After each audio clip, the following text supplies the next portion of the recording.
I knew this day would come, but I never thought it would be so soon. My dad and I had a special bond, one that spanned the 37 years of my life and the 37 years of his life of public service. Our connection was and remains one of heart, spirit, and soul. It is almost impossible to put that connection into words, but I am deeply grateful for it. And today, I just want to say thank you, Daddy. So I've written you a letter, Dad, to express my gratitude to you for a lifetime of lessons, memories, and blessings. Recently, you said my handwriting was getting too small, so like in recent times, I would like to read this note of thanks to you aloud. Except today, Daddy, all these people have gathered to celebrate your life, so it's not just you and me. I hope as always to make you proud. Dear Dad, over the past week, Baltimore, the nation, and the world have celebrated your life and your contributions to our collective humanity. You were so many things to so many people.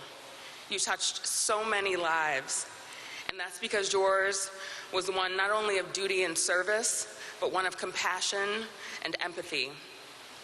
You truly saw people, and they saw you. No matter their lot in life, no matter their politics, no matter anything that made them different from you. As you often said to me, thank you for just being you. You were the gift, and I have much to be grateful for.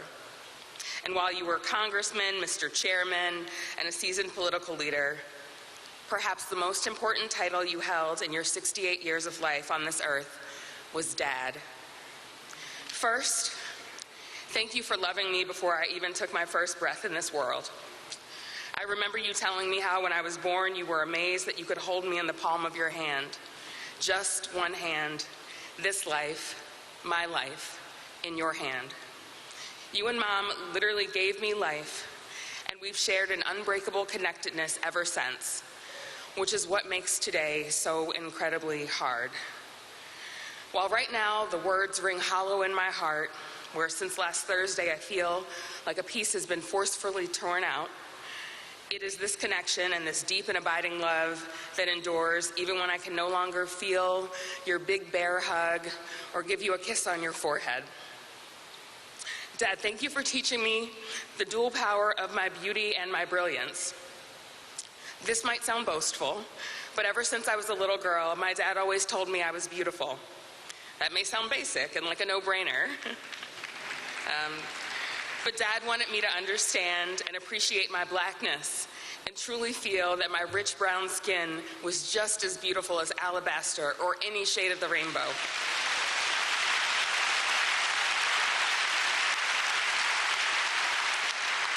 He insisted on buying me brown dolls that looked like me so that I could truly appreciate myself and what made me different, from the width of my nose to the fullness of my lips and to the coarseness of my hair. Now, as Dad would say often in speeches, just a footnote here, I vividly remember being on the playground in elementary school and a classmate calling me ugly, to which I retorted, well, my daddy says I'm beautiful.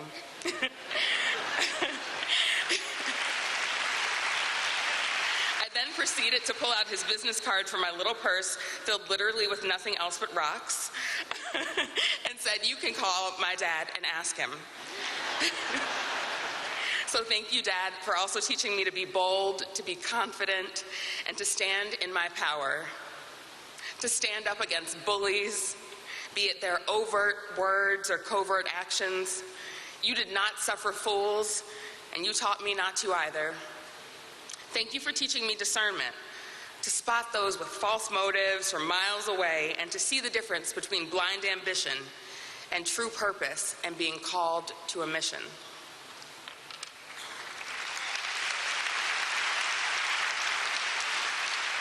Thanks for teaching me what leadership by example means by exhibiting it. And just to circle back on blackness and brilliance, Daddy, thank you for encouraging Adia and me to attend Howard University, your alma mater. You once quipped in a speech at Howard's Chapel the year before I enrolled that no matter where I decided to go to college, your tuition checks would be going to Howard.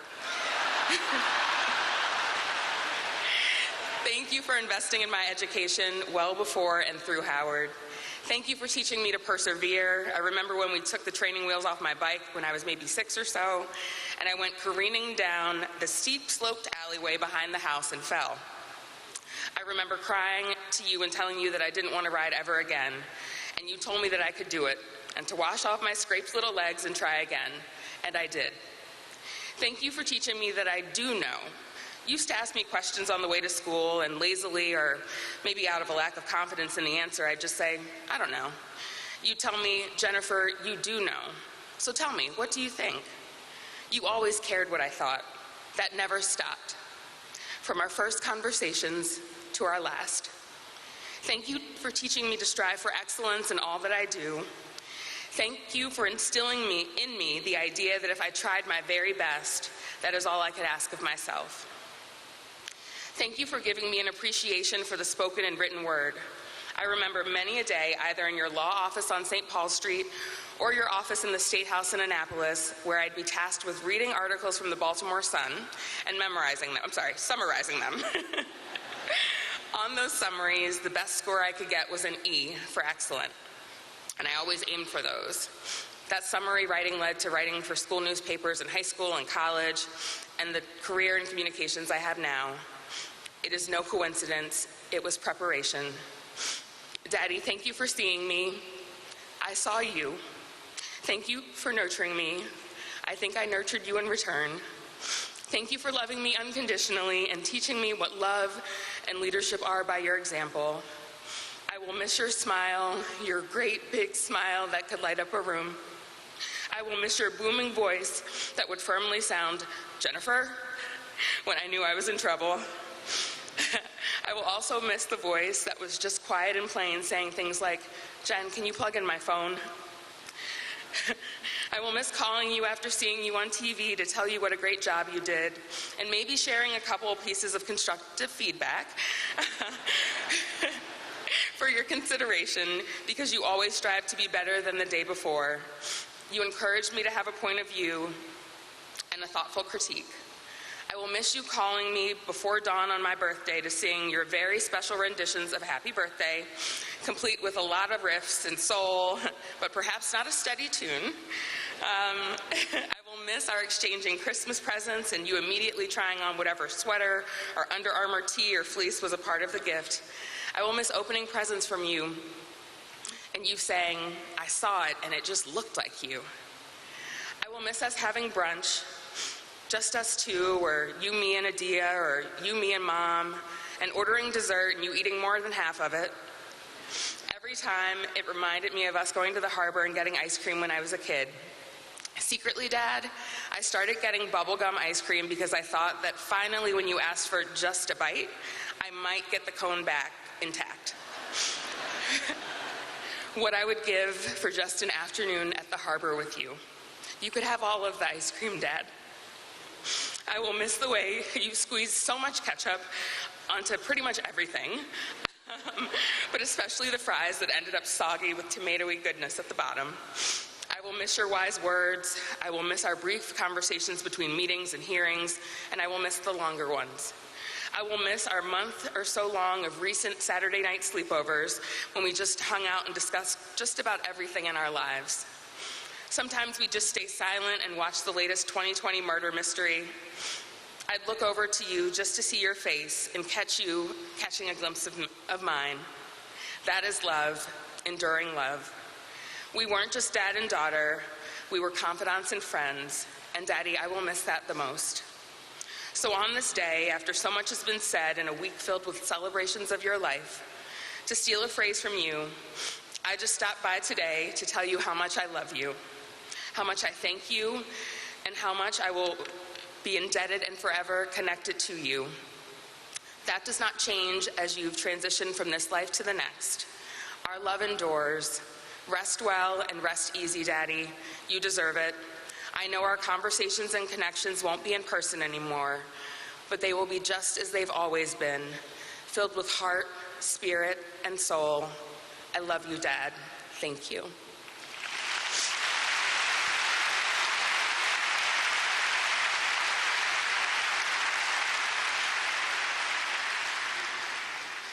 Good morning, everyone. You'll have to forgive me. I'm reading off of my phone. I am a millennial, after all. So I want to thank everyone for being here. It means the world to my family to know what our father, brother, uncle, son meant to his community and his colleagues and the people he worked with. And I have to say to his staff, can you please stand up to my dad's staff if you're here?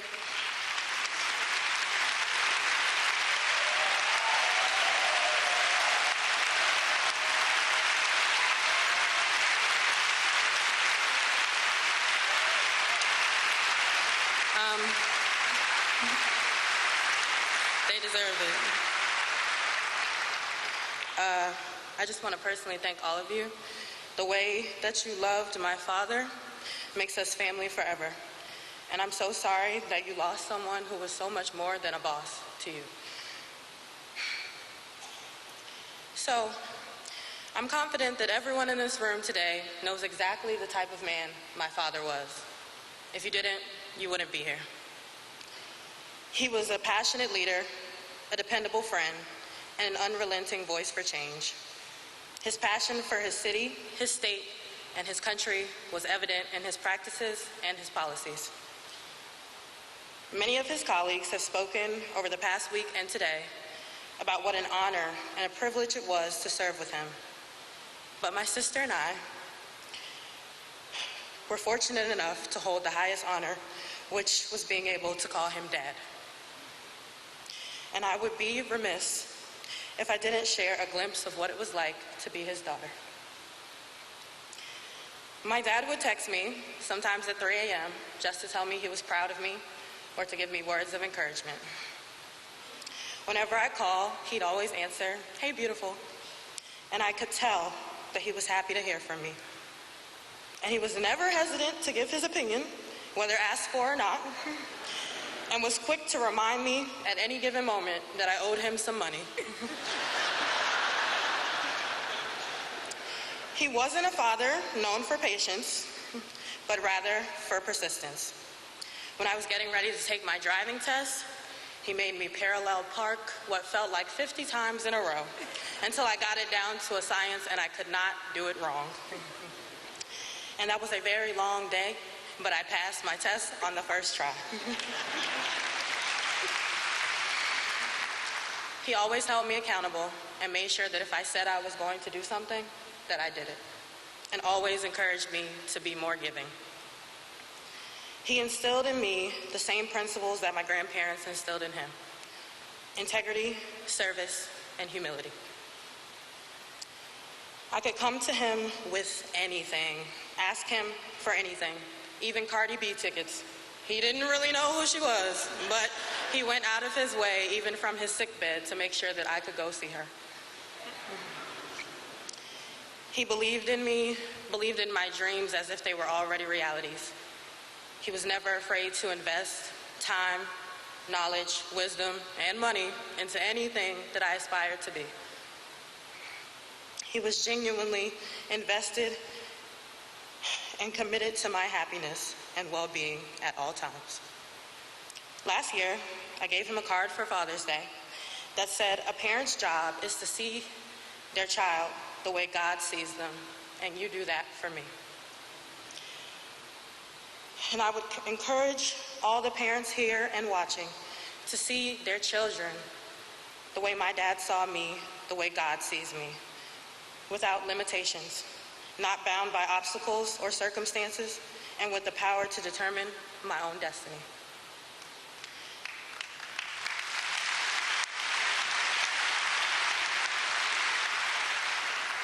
My dad not only encouraged me, he empowered me.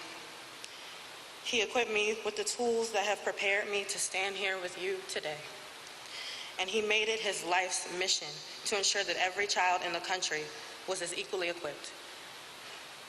We owe it to him, I owe it to him, to not let his life's work go in vain.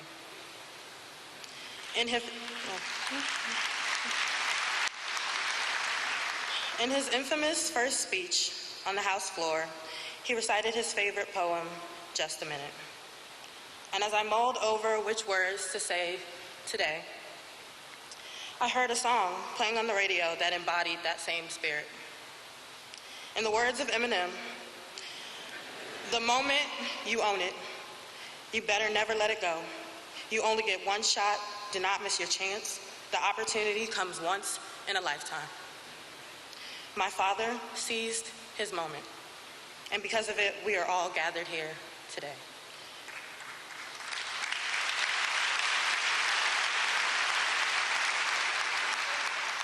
And to all of you, when the time comes, I hope that you seize yours as well. Thank you. I love you, Dad.